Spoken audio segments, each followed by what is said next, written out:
Hello बच्चों, homework channel पर आपका एक बार फिर से स्वागत है। आज हम करने वाले हैं सामाजिक विज्ञान अध्याय 3 हमारी बदलती पृथ्वी का 8 ग्रेड अभ्यास पुस्तिका।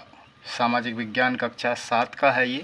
तो जो भी विद्यार्थी कक्षा 7 में हैं इसको अच्छे से देखें, पूरा देखें और जो 8 ग्रेड पुस्तिका है उसको कंप्लीट कर लेते हैं। चलिए तो शुरू करते हैं।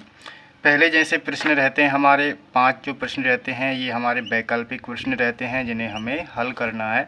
तो यहीं से हम शुरुआत करते हैं। चलिए तो पहला प्रश्न हम देखते हैं, जैसे कि पृथ्वी के अंतर्जनित बल का उदाहरण है। तो जब हम चैप्टर 3 हमारी बदलती पृथ्वी पढ़ेंगे तो हमें ये समझ में आ जाएगा कि अंतर्जनित बल और बाह्य जनित बल कौन कौन से होते हैं। तो अंतर्जनित बल मतलब कि जो पृथ्वी के आंतरिक अंदर की तरफ होते हैं, जो लावा के पिघलने से मूवमेंट होता है उसके कारण जो बल होते हैं, और उनके कारण फिर पृथ्वी के ऊपर जो प्रक्रियाएं होती हैं, जो घटनाएं होती हैं, उनका उदाहरण हमें यहाँ पर बताना है। तो पहला ऑप्शन है भूकंप, बाढ़, समुद्री तरंगे या फिर पवन। ठीक है, ये 4 ऑप्शन दिए हैं। तो इसमें सही आंसर होगा हमारा ऑप्शन नंबर ए, भूकंप। ठीक है, तो ये जो खाली स्थान दिया है इसमें आपको भूकंप यहाँ पर भरना है, तो आपका जवाब सही हो जाएगा। दूसरा प्रश्न है नदियों द्वारा अपने मोड़दार मार्ग पर निर्मित स्थलाकृति को कहते हैं। ठीक है, इसी में आगे बढ़ेंगे, नदियाँ हम पढ़ेंगे तो वहाँ पर हमें इसके बारे में जानकारी मिलेगी।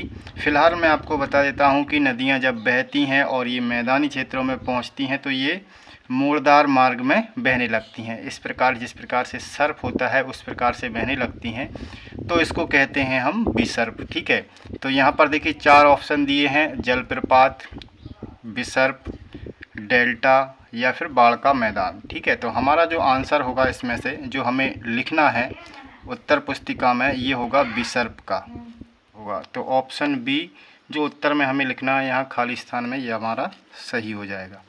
चलिए तीसरा प्रश्न हम देखते हैं। तीसरा प्रश्न है विश्व का सबसे ऊंचा जलप्रपात कौन सा है। तो यहाँ पर 4 ऑप्शन दिए हुए हैं, वेनेजुएला का एंजिल जलप्रपात, विक्टोरिया का जलप्रपात, धुआंधार जलप्रपात और नियाग्रा जलप्रपात। तो ये 4 ऑप्शन है और आपकी पुस्तक में एक कोष्टक दिया हुआ है। कोष्टक में आप पढ़ेंगे तो यहाँ पर आपको जो विश्व का सबसे ऊंचा जलप्रपात है वो वेनेजुएला का एंजेल जलप्रपात है। इसे आप यहाँ पर टिक कीजिएगा और उत्तर के आगे इसमें खाली स्थान में आपको लिखना है। अब बढ़ते हैं आगे। चौथा प्रश्न है हमारा समुद्री तरंगों के अपर्दन एवं निक्षेपण से निम्न स्थलाकृति का निर्माण होता है।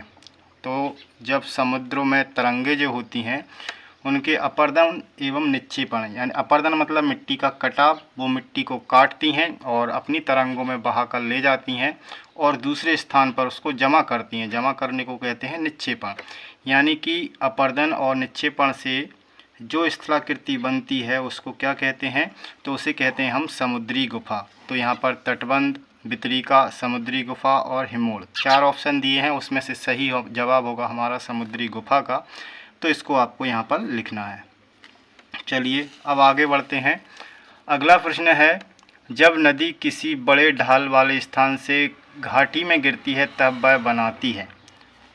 तो जब ऊंचाई से नीचे नदी गिरती है, यानी कि पहाड़ी से जब किसी खाई में गिरती है तो उस नज़ारे को हम कहते हैं जलप्रपात। ठीक है, तो यहाँ पहला ही ऑप्शन हमारा दिया हुआ है जलप्रपात का, तो यही हमारा सही जवाब होगा। बाकी 4 ऑप्शन में विसर्प दिए हैं, तो विसर्प जब सर्प के आकार में नदी बहती है तो उसको विसर्प कहते हैं। डेल्टा नदी के मुहाने पर होता है, जहाँ पर मिट्टी जमा हो जाती है, नदियाँ कई भागों में बट जाती है, उसको डेल्टा कहते हैं। ठीक है, और जब नदी बट जाती है तो झीलों में परिवर्तित हो जाती है, छोटी छोटी धाराएँ बहती हैं, तो उसको चाप झील कहते हैं। ठीक है, तो ये 4 ऑप्शन हमारे कंप्लीट हो गए हैं और जो 5 वैकल्पिक प्रश्न थे ये भी हमारे कंप्लीट हो गए हैं। तो इसके जवाब में इसका जो उत्तर यहाँ पर दिया हुआ है, उत्तर में हमें लिखना है जलप्रपात। ये हमारे 5 वैकल्पिक प्रश्न जो थे ये कंप्लीट हो गए हैं।